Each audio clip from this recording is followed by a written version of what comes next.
Hello everyone. इससे पहले कि आपने अगर पहले दो पार्ट नहीं देखे तो वो देख लो। हम क्या कर रहे हैं, रिसर्च की स्टार्टिंग से जितने भी स्टेप होते हैं ना, उनमें जो डिटेल में जो जो पॉइंट आते जा रहे हैं एकदम अच्छे से करते जा रहे हैं कि मतलब स्टेप कंप्लीट होते होते क्या हो जाएंगे, पूरी अपना रिसर्च एप्टीट्यूड ही कवर हो जाएगा। एकदम लास्ट में जैसे हम लिखते हैं ना रिसर्च कि क्या क्या फुट नोट्स थीसिस, मतलब हर चीज आ जाएगी। मतलब तो एकदम फटाफट से बिना टाइम वेस्ट करे यूज करते हैं। मतलब जो टर्म आती है ना एग्जाम में, बस वो देख रहे हैं। जैसे डेफिनेशन आ जाती है, स्टेप आगे पीछे अरेंज करने को आ जाते हैं, वो सारी चीज देखो। स्टेप 4 में अपना आएगा सेलेक्टिंग सैंपल्स।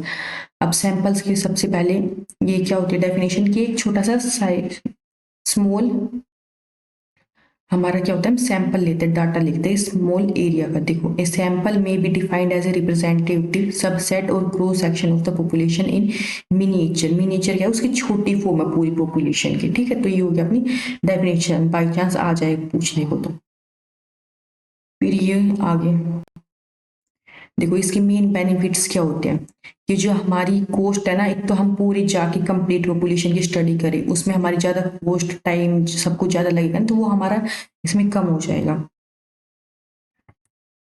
और फिर क्या हो रही है, जो हमारी पॉपुलेशन है ना अगर कंसिस्टेंट है ना, तो ये एक बहुत ज्यादा इंपॉर्टेंट हो जाता है कि मतलब पूरी पॉपुलेशन सेम है। देखो बहुत सारे स्कूल है, अब हम ना सारे स्कूल में जाकर स्टडी कर नहीं सकते, तो हम एक स्कूल में दो चार में अपने स्टडी के अकॉर्डिंग उसके कर सकते हो, फिर पूरी कंट्री पे भी लागू कर देंगे कि हाँ इस कंट्री का एजुकेशन सिस्टम ऐसा है। ठीक है, और फिर देखो इसमें क्या क्या फैक्टर ये रिसर्चर जो है वो ध्यान रखता है कि जैसे कि सैंपल हर सेक्स के हो, हर एज के, हर एजुकेशनल लेवल के, सोशियो इकोनॉमिक के हर लेवल के, और जो मैरिड है उनकी भी, अनमैरिड, हर टाइप के सैंपल इसमें इंक्लूड हो सके अपने सैंपल में ही, सारी पॉपुलेशन हमें दिखाई दे।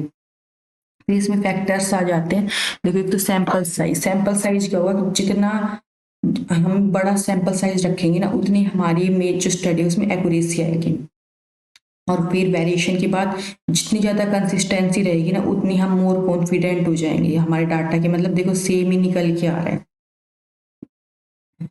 फिर अपनी आ जाते हैं टाइप्स ऑफ सैम्पलिंग टेक्निक, इसमें भी क्वेश्चन बन जाते हैं। रैंडम में क्या होता है, नाम से पता चल रहा है प्रोबेबिलिटी में कि हम कुछ भी सैंपल उठा रहे हैं कहीं से भी, कि सबको इक्वल चांस मिल रहे हैं।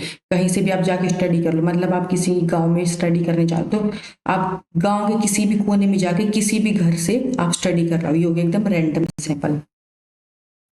फिर इसमें टाइप आ जाते हैं रैंडम में। एक तो सिंपल रैंडम, सिंपल रैंडम वो ये कि आप कहीं से भी कुछ भी जाके स्टडी कर लो किसी की भी। फिर अपना स्ट्रेटिफाइड, इसमें क्या हो जाएगा कि ये हम कब कर रहे हैं, जब अपना ये जो है ना हेट्रोजीनियस पॉपुलेशन हुई, मतलब एक गांव था उसमें ना अलग अलग टाइप के लोग रह रहे हैं, गरीब भी होंगे, अमीर भी होंगे, और उनकी कास्ट भी अलग अलग होंगी। हम क्या कर लेंगे कि कुछ जो है एकदम गरीब है दो चार उनके इंटरव्यू ले लेंगे, कुछ अमीर की, कुछ कास्ट वाइज जितनी कास्ट है सबके, या फिर रिलीजन अलग अलग है तो हम कवर कर लेंगे, स्ट्रेटा में डिवाइड कर लेंगे पहले कि देखो हर रिलीजन के कुछ कुछ लोग उठा लिए उस गांव से। और फिर वो स्ट्रेटा क्या है, होमोजीनियस, वो स्ट्रेटा तो अब होमोजीनियस है। मान लो एक हमने रिलीजन के लोग उठाया, वो तो सेम ही टाइप के होंगे ना, तो ये हो गया स्ट्रेटिफाइड। ठीक है, तो ये हम जैसे एग्जांपल आ जाते हैं कई बार कि बताओ ये कौन सा हम इसमें सैंपल यूज करेंगे, तो बस याद रखना कि पॉपुलेशन अगर हेट्रोजीनियस है तो हम सेम सेम टाइप के होमोजीनियस अपने ग्रुप में डिवाइड करके फिर उठा लेंगे लोगों को। ठीक है, जैसे कि देखो 1000 स्टूडेंट थे, उनमें से 600 के पास आर्ट्स थी, कुछ बाकी कुछ के पास साइंस, कुछ के पास आर्ट्स, तो हम क्या कर लेंगे डिवाइड कर लेंगे, मतलब आर्ट्स की क्लास में गए वहां से सैंपल उठाए, ह्यूमैनिटीज में से, साइंस में से, ऐसे। ठीक है, फिर अपना आ जाता है क्लस्टर सैंपल, इसमें हम क्या करते हैं पूरा का पूरा ग्रुप उठा लेते हैं। जैसे हमने पूरे देश के ना हमने ये देखे थे कि इंडिया में कैसे गांव है, तो अब हम क्या करेंगे, ये तो है नहीं हर गांव में जाके इंटरव्यू लेंगे, हम क्या करेंगे फिर हर स्टेट में से दो चार गांव उठा लेंगे। तो हमने वो पूरे के पूरे गांव उठाए, यानी कि पूरा झुंड ग्रुप क्लस्टर उठाया। ठीक है, तो यानी कि एक से ज्यादा एक ग्रुप में पूरा का पूरा ग्रुप आ जा रहा है ना, वो क्लस्टर सैंपल। फिर अपने नॉन प्रोबेबिलिटी, इसमें क्या है, उसमें तो थे सबको इक्वल चांस मिलने की हो रही थी संभावना, इसमें सबको इक्वल चांस नहीं मिलेगी नॉन प्रोबेबिलिटी में, इसमें कम टाइम लगेगा। ठीक है, क्योंकि हम इसमें सबको इक्वल चांस नहीं मिल रही ना, और ये बहुत हैंडी है कि आराम से हो जाएगा। इसमें इक्वल चांस नहीं मिलती, इसमें क्या हो गया बहुत ज्यादा बायसनेस के चांस होते हैं, और एरर बहुत ज्यादा होने के चांस होते हैं। इसके भी अब टाइप हो जाएंगे तो उसमें क्लियर हो जाएगा कन्वीनियंस में कि हम अपनी अब सुविधा के अनुसार उठा रहे लोगों को जो हमें इजीली अवेलेबल है, टाइम के अकॉर्डिंग, कॉस्ट के अकॉर्डिंग। जजमेंट और पर्पस में, मतलब हमने मान लो जैसे कोई टीवी शो कर रहे हैं, अगर हम किसी टॉपिक हमारा पॉलिटिकल से रिलेटेड, तो हम पॉलिटिक्स से रिलेटेड लोगों को उठाएंगे, क्योंकि हमारा पर्पस क्या है, पर पॉलिटिक्स से रिलेटेड, ठीक है। अगर वुमेन से रिलेटेड हम बातें करें, तो जो वुमेन की बातों से रिलेटेड जो है उनको हम बुलाएंगे, ठीक है। तो ये अपने पर्पस के अकॉर्डिंग बुला रहे हैं। कोटा सैंपलिंग में क्या हो जाएगा, कोटा तो आपने बहुत सुन रखा होगा, कोटा फिक्स कर देते हैं कि इस चीज में से हमने इतने लोगों को उठाना है, 10%, इसमें से इतने लोगों को उठाना है, ठीक है। तो वो क्लियर हो गया, ये तो कोटा तो सबको ही पता होगा, हम बस रिवाइज कर रहे हैं मेन मेन पॉइंट। फिर एक्सीडेंटल सैंपलिंग, मतलब ये एक्सीडेंटल जैसे हो जाता है ना कि एकदम से हो जाना, ये नॉर्मली यूज होता है मार्केट रिसर्च में, मतलब कि रिसर्चर गया रिसर्च करने, मान लो किसी मॉल में चले गए, तो आपको पता थोड़ी ना था कि आपको आज कौन कैसे टाइप के हो सकता है, आज वहाँ पे बच्चे ज्यादा आए हुए हों, हो सकता है आज कॉलेज के लोग ज्यादा हो या फिर ओल्ड एज के लोग ज्यादा हो, तो कुछ भी हो सकता है, आप ठीक है, रिसर्चर वहां पे जाके स्टडी कर लेगा। स्नोबॉल सैंपलिंग, ये देखो स्नोबॉल क्या होती है, जैसे आपने स्नो देखी होगी ना, बर्फ है, ऐसे गोल गोल हम गोला बना के ऐसे खिसकाते लाते हैं, तो वो गोला क्या होता है, बड़ा होता जाएगा, ऐसे नीचे लुढ़कते लुढ़कते, उसमें और चारों तरफ गोला बर्फ लगती जाएगी, ठीक है। तो वो हो गया स्नो बॉल, यानी कि हम बर्फ का गोला बना रहे हैं, और बर्फ लगती जा रही है, वो बड़ा बॉल बनती जा रही है। देखो ये कहाँ पे यूज होती है, कि हमें पता नहीं था, कुछ भी नहीं पता था, मान लो कोई लोग ड्रग्स लेते हैं, हमें एक इंसान को पता है कि हाँ ये बंदा ड्रग्स करता है, या फिर मतलब जैसे कि नशा वगैरह करते हैं ना, कि हाँ ये अल्कोहल लेता है, तो हम उससे पूछेंगे भाई हाँ तुम और लोगों को जानते हो जो अल्कोहल लेता है, फिर वो दो चार को बताएगा, फिर उन दो चार के पास जाके और लोगों के बारे में पता चलेगा, तो ऐसे एक के बाद हम कनेक्ट होते चले जाएंगे, तो ये होता है स्नोबॉल सैंपलिंग, ठीक है। फिर अपना आ जाता है डिटरमाइनिंग सैंपल डिजाइन, इसमें क्या हो जाता है, हम देखो एक तो क्या क्या हमें डिसीजन लेने में हेल्प करेगा कि हमने कैसा सैंपल रख का डिजाइन रखना है। एक तो सैंपल ही खुद, कि हमने किसका सर्वे करना है, सैंपल का साइज, कि हमने कितने लोगों का सैंपल लेना है, और सैंपलिंग की हमने क्यों कर रहे हैं, मतलब वो सारे फैक्टर उसी से सैंपल को देख के हम पता लगा सकते हैं कि हमने कैसा डिजाइन लेना है। और ये देखो चार, ये जो है पीस इन पे डिपेंड करता है, एक तो हो जाता है ना पर्पस, हम किस लिए कर रहे हैं स्टडी, पॉपुलेशन हमारा साइज कैसा है, नेचर कैसा है, हेट्रोजीनियस है, होमोजीनियस है, प्रोसीजर क्या है, कितना हमारा टाइम लगने वाला है, क्या हमारा बजट है, क्या हमारे पास रिसोर्सेज है, और हम कहाँ इसको अपनी स्टडी को पब्लिश करने वाले, न्यूज़पेपर में, जर्नल में, या फिर बहुत हाई लेवल की रिसर्च कर रहे हैं, तो ये सब जो है डिपेंड करता है। तो देखो नोट ये वही दे रखा है, अगर हेट्रोजीनियस है ना, मतलब अलग अलग टाइप के लोग हैं, तो हमें ज्यादा सैंपल साइज लेने की जरूरत पड़ेगी। फिर अपना आ जाता है स्टेप 5 में राइटिंग ए रिसर्च प्रपोजल। अब रिसर्च प्रपोजल लिखने में हमने क्या क्या इंपॉर्टेंट पॉइंट देखने हैं। ये होता क्या, रिसर्च प्रपोजल जो है एक डॉक्यूमेंट है, नॉर्मली 3 से 7 पेज का, जिसमें हम पूरा का पूरा रिसर्च के बारे में बता देते हैं कि हम अपने रिसर्च में ये करने वाले हैं, मतलब आप रिसर्च करने वाले हो, किसी ऑर्गेनाइजेशन को अपना रिसर्च प्रपोजल लिख के दे रहे हो, उसमें पूरी डिटेल आ जाएगी, एक तरह से समरी की, लोग आपको थोड़ा सा पढ़ के पता लग जाए कि आप क्या काम करने वाले हो, ठीक है। फिर देखो इसमें मेन एलिमेंट्स क्या होते हैं रिसर्च प्रपोजल में, ये है ना, इसमें नीड होती है स्पेसिफिक रिसर्च प्रोडक्ट प्रोजेक्ट की, बेनिफिट और टाइप ऑफ डाटा कलेक्टेड, ये सारी चीजें पता चल जाती है कि कैसे एनालिसिस होने वाली है, क्या हमें ऑर्गेनाइजेशन से हेल्प चाहिए होगी, जैसे कि फंड वगैरह से रिलेटेड, कितने टाइम पीरियड तक चलेगा, क्या क्या इसमें और रिक्वायरमेंट्स होगी, प्रोफाइल वगैरह सब डिटेल्स में, ये एक तरह से समरी ही होगी, तो सब कुछ पता चल जाता है इससे। फिर अपना आता है 6 स्टेप कलेक्टिंग डाटा। देखो हम डाटा को कैसे कलेक्ट करते हैं, ये हम ना पिछली क्लास में एकदम डिटेल में कर चुके हैं, ऑब्जर्वेशन से इसके पॉजिटिव पॉइंट, इसके नेगेटिव पॉइंट, और कैसे करते हैं स्टेप वगैरह, तो उसको आप एक बार अच्छे से कर लो, अगर आपको लगता है कि हम इनमें हमें डिटेल में करने की जरूरत है, तो ये अब हम यहाँ पे थोड़ा शॉर्ट में ये रखा तो शॉर्ट में देखेंगे। देखो हम कलेक्ट कर सकते हैं ऑब्जर्वेशन से, पर्सनल इंटरव्यू से, टेलीफोन से, मेल से, और इनके भी और सब टाइप थे पिछली वाली क्लास में, ठीक है।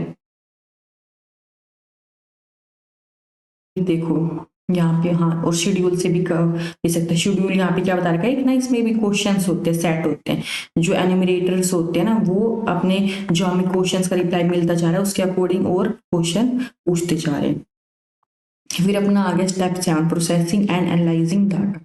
इसमें हमने जो भी काम कर लिया ना, उसको हम प्रोसेस करें डाटा को, अब देख रहे हैं हम बैठ के कि डाटा तो कलेक्ट कर लाए। इसमें देखो आप स्टेप्स आएंगे अपने, पहले आया एडिटिंग, कि हम इसको डाटा को क्लीन करें, जो फालतू हमें बैठ के, देखो डाटा तो हम खूब सारा कलेक्ट कर लाए, अब हम अपने अकॉर्डिंग देखेंगे ना कि हाँ ये काम का है, बस ये रख लेते हैं। जो फालतू की गलतियां हो गई उसको निकाल देंगे, जो कैलकुलेशन में गलतियां हो गई उसको हम सही कर लेंगे। फिर अपना आता है कोडिंग, कि उसको हम समझने की कोशिश कर रहे हैं, कि पहले हम देखेंगे कि वो कैसे नेचर का डाटा है, क्वांटिटेटिव है क्वालिटेटिव है, उसके अकॉर्डिंग हम आगे काम करेंगे। देखो क्वांटिटेटिव अगर है, नंबर में डाटा है, तो हम उसको कोड में अच्छे से कन्वर्ट कर लेंगे, क्या हमने उसको अरेंज करना है। अगर वो डिस्क्रिप्टिव है तो उसको हम बोल देते हैं कंटेंट एनालाइज, मतलब उसको पढ़ के अच्छे से सबसेट बनाएंगे। वो आप आगे देखो डिटेल में आएंगे, देखते हैं। पहले ये एक टेबल दे रखे, देखो रिसर्च बायस क्या होते हैं, कि हम रिसर्च करते टाइम ये होते हैं ना कि बायस हो जाते हैं, भेदभाव कर देते हैं, कि एक टाइप में एक साइड में हम झुकाव हो जाता है, इसलिए होता है। इसके फैक्टर एक्सटर्नल इन्फ्लुएंसेस, यानी कि बाहर की सोशल मीडिया की बातों का हम पे प्रभाव पड़ गया। पर्सनल बाइस, जैसे कि हमारे बिलीफ, हम मान लो किसी रिलीजन के बारे में हम गलत सोचते थे, हम स्टडी करने गए, हमने उस रिलीजन के लोगों का तो इंटरव्यू नहीं लिया, आपने अपने रिलीजन का ले लिया, तो हो गया ना बाइसनेस। ऑब्जर्वर का बाइसनेस, कि मतलब वो किसी कल्चर और सोसाइटी के बारे में गलत सोचता हो। एक्सपेक्टेंसी बाइस, कि मतलब उसने कोई मतलब मार्केटिंग की रिसर्च कर रहा है, तो पहले से सोच के रखेगा नहीं भाई हमने ये प्रोडक्ट अच्छा दिखाना, हमने ये प्रोडक्ट खराब दिखाना है, तो उससे अकॉर्डिंग अगर कोई उस प्रोडक्ट के बारे में अच्छा बोल रहा है तो वो उन्हीं को ही लिख सेलेक्ट करेगा अपने डाटा में, ठीक है। प्लेसबो बायस, ये भी हम बहुत डिटेल में पिछली क्लास में कवर कर चुके हैं, कि देखो मान लो किसी को बुखार हो रखा था, हमने उसको फेक मीठी गोलियां दे दी बस बुखार के नाम पे, और वो ठीक हो गया, ये सोच के कि भाई मेरे को तो बुखार की दवाई मिल रही है, तो ठीक है, तो ये भी प्रॉब्लम हो जाती है। फिर आता है अपना क्लासिफिकेशन ऑफ डाटा, ये हम बहुत डिटेल में देख चुके हैं, यहाँ पे थोड़े से शॉर्ट में है, रिवीजन हो जाएगा। देखो डाटा अपना डिस्क्रिप्टिव भी हो सकता है, न्यूमेरिकल भी। इसमें अपना हो जाता है एक तो सिंपल क्लासिफिकेशन, इसमें आ जाएगा अपनी टू क्लास होगी सिंपल में, देखो यस नो बस टोटल। फिर अपना आ जाता है नेक्स्ट मैनीफोल्ड, इसमें दो या दो से ज्यादा एट्रीब्यूट्स होंगे, देखो ये यस नो, यहाँ पे जेंडर भी है, पीजी डिग्री भी है, पीएचडी भी है, यहाँ पे भी कॉलम हो गए और यहाँ पे भी तीन टेबल बन गई ना। फिर है classification according to class interval, ये रिलेटेड होता है, जैसे इनकम हो गया, एज हो गया, ट्रैफिक, ये production, occupation etcetera, on the basis of interval, ये इंटरवल में हम डिवाइड कर देंगे, ठीक है। फिर टेबुलेशन, ये सिंपल सा है कि डाटा को हम टेबल की फॉर्म में हम अरेंज कर दे रहे हैं, और ये कब करते हैं, जब डाटा का बहुत लार्ज है और हम फिर उसको कंप्यूटर को यूज करने की हमें जरूरत पड़ रही है। और इससे क्या होगा, जो हमारी जगह कम यूज होगी, ठीक है, हमें कम एक्सप्लेन करना पड़ेगा, हमारा टाइम बचेगा, पैसा बचेगा, एकदम समरीज टाइप में हमें आइटम्स मिल जाएंगे, और ये हमारे लिए एज ए बेस की तरह काम करेगा। और टेबल को भी हम दो टाइप में डिवाइड कर सकते हैं, सिंपल और कम्प्लेक्स। सिंपल तो सिंपल टेबल है, ठीक है, एक टाइप में। कम्प्लेक्स में क्या हो जाएगा, दो वे की टेबल में से, देखो जैसे ये सिंपल थी ऐसे लंबी, उसमें क्या था ऐसे लंबाई में भी चौड़ाई में भी, ठीक है, और वर्टिकल भी हो सकती है। फिर अपने आ जाते हैं एनालिसिस ऑफ डाटा, लास्ट में हमने सब कुछ क्या करना है, अलग अलग अपने मेथड लगा के उस डाटा का डाटा बना लिया, उसको समझने की, उसमें से रिजल्ट निकालने की हम कोशिश करेंगे। देखो इसमें भी आ जाएगा, एक तो क्वालिटेटिव अगर डाटा है तो उसमें हम क्या करेंगे, सबसे पहले आइडेंटिफाई करेंगे मेन थीम, कि किस से बात रिलेटेड है, क्या हम उसकी थिंकिंग से रिलेटेड है, उसकी बिलीव से रिलेटेड है, मेन मेन थीम निकालेंगे। उसमें भी क्या करेंगे, मेन थीम को भी हम कोड करने की कोशिश करेंगे, समझने की कोशिश करेंगे, और फिर उसको क्लासिफाई कर देंगे अलग अलग थीम्स को भी। फिर सारे को इंटीग्रेट करेंगे थीम्स को, जो रिस्पॉन्सेज है ना उसको, टेक्स्ट को अपनी रिपोर्ट में अरेंज कर लेंगे। अगर क्वांटिटेटिव डाटा था तो हम क्या करेंगे, मैनुअल डाटा एनालिसिस, मतलब खुद हाथ से पूरे कैलकुलेशन अरेंज कर रहे हैं, या फिर कंप्यूटर की भी हेल्प ले सकते हैं। फिर अपना क्या आ जाएगा, मोस्ट कॉमन सॉफ्टवेयर, देखो ये याद रखो SPSS, ये होता है विंडोज में हम जो यूज करते हैं डाटा को अरेंज करने के लिए, कैलकुलेशन के लिए। फिर अपना हाइपोथेसिस टेस्टिंग, ये हमने पिछली क्लास में कर चुके थे, हाइपोथेसिस होती क्या है, कितने टाइप की, कैसे सेलेक्ट करते हैं पूरा। अब फाइनल स्टेज पे हम तो बस हम टेस्ट कर रहे हैं हाइपोथेसिस का। देखो इसमें बहुत सारे टेस्ट होते हैं, लास्ट में जब हम टेस्ट करते हैं, देखो ये chi square test, T test, F test, ये सारे के सारे डेवलप होते हैं, जिसकी हेल्प से हम हाइपोथेसिस को अपने टेस्ट कर लेते हैं। अगर आपने ये डिटेल में देखना है हाइपोथेसिस, तो पिछले वाली क्लास देख लो, वहां पे हम डिटेल में कर चुके हैं, हम एकदम फाइनल स्टेज में पहुंच चुके हैं, तो यहाँ पे फिर से रिवाइज नहीं कर सकते, ठीक है। फिर अपना हो गया जनरलाइजेशन और इंटरप्रिटेशन। बस अब हम जो भी काम अपना पूरा हो गया उसको जनरलाइजेशन कर देंगे, मतलब एक स्कूल में हमने रिसर्च करी थी, अब हम देखेंगे हर स्कूल पे, पूरे उस एरिया के स्कूल पे लागू हो रहा है नहीं हो रहा है।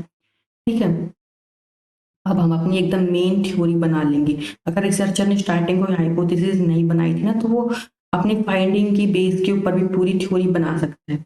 और एंड में अब क्या होगा, हमारी जो हमने थ्योरी बना ली ना उससे और क्वेश्चन निकल के आएंगे, मतलब हमने कोई सॉल्यूशन निकाल लिया, अब उसी में से और प्रॉब्लम्स निकल के आएंगी, फिर वो आगे और नई थ्योरी में हेल्प करेंगी। ठीक है, अब ये है अपना next step, writing research report. इसमें ना देखो फॉर्मेट वगैरह बहुत डिटेल में आएगा, फॉर्मेट है टाइटल पेज, तो इसका ना हम अलग से कल नेक्स्ट क्लास में कवर कर लेंगे।